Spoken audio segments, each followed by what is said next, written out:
give me the beat, boys. Give me that flow. Let me live within the rhythm. Let me free my soul.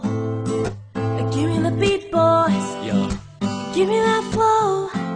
Let me live within the rhythm. Come on. Let me free my soul. Give me the beat, boys. Give me that flow. Let me live within the rhythm. Let me free my soul and drift away. Just drift away. I said drift away. Yeah, just drift away. You know. Give me the beat, boys. Give me that flow. Let me live within the rhythm. Let me free my soul. This is This American Life, the high school chapter, brought to you by Rachel Young. In this episode, we'll be discussing the need for acceptance that impacts teens today, not only in their school lives, but also in their private lives. Schools have tried everything to stop bullying, from student workshops to team building camps and out in the woods, to lectures from former victims of bullying. One school, however, has taken a different approach. They have sponsored acceptance of the differences we all have, instead of preaching about the wrongs of bullying.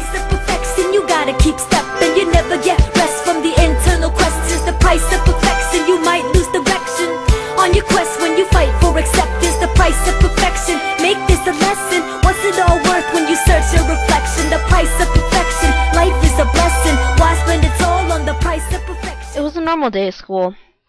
Well, except for the fact that we had an assembly. Everyone thought it was just going to be a normal, boring assembly, where the administrators were probably going to say something generic to try to hype us up, and then there would be some kind of activity where nobody was involved in, except for the usual people, and then everyone would walk back to class as if nothing had happened, and forget everything that went on. However, when I walked into the gym, the setup was slightly different.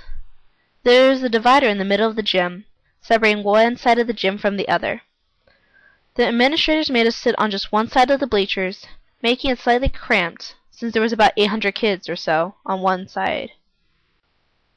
I was never one to care that much about assemblies. Truthfully, I found them a waste of time. However, this was the one assembly I would not forget, and the only one that I cared for. The lights turned out in the gym, and then we all turned to stare at the divider, since that was the only thing the light was pointing at. There was a silhouette made by the divider, yet we couldn't see who it is. And then a voice started talking to us.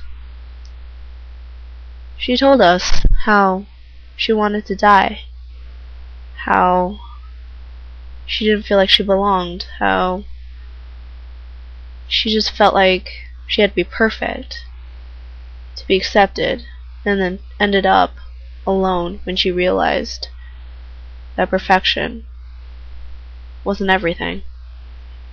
Do you think the assembly was effective?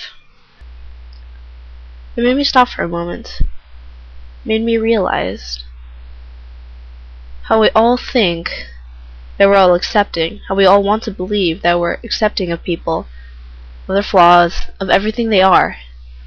Yet, we always seem to be excluding the people that need it the most.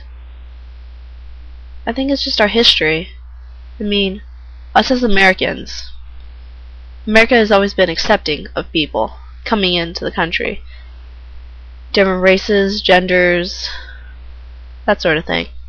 Yet, when you think about it, there's also been controversy. Like, in the past, we weren't accepting of blacks, or right now we're not accepting of homosexuals. What is this? I mean, we're just contradicting ourselves. Lydia's speech really made me think how we really need to change our ways if we really want to be the people who we believe we are. What really bothered me was, after the assembly, I went to the bathroom, and there was these two girls who were just bashing on Lydia. And how they were like, oh, she cuts herself, ha ha ha, that's so funny. But it's not. How did you feel about the people talking negatively about Lydia? I mean, I just feel like you listen to somebody pouring their heart out to people you don't even know. And to have people just say things behind your back after you told them your most personal thought. It's just, 1, disrespectful, and 2, I didn't feel like they understood what the speech was about. Like, maybe they don't care, but eventually they will care, and they will figure out why she said everything she needed to say.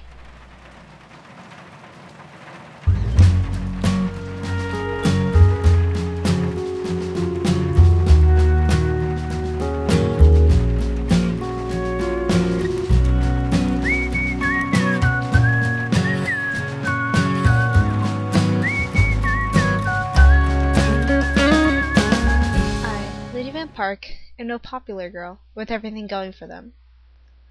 Nor am I a scholarly nerd who'd rather spend time in the library and doing homework than being outside playing sports. Who am I, you ask? I'm what you can consider a loner. A nobody. Someone with few friends and seems to fade into the background. I never have anything to say, nor do I want to.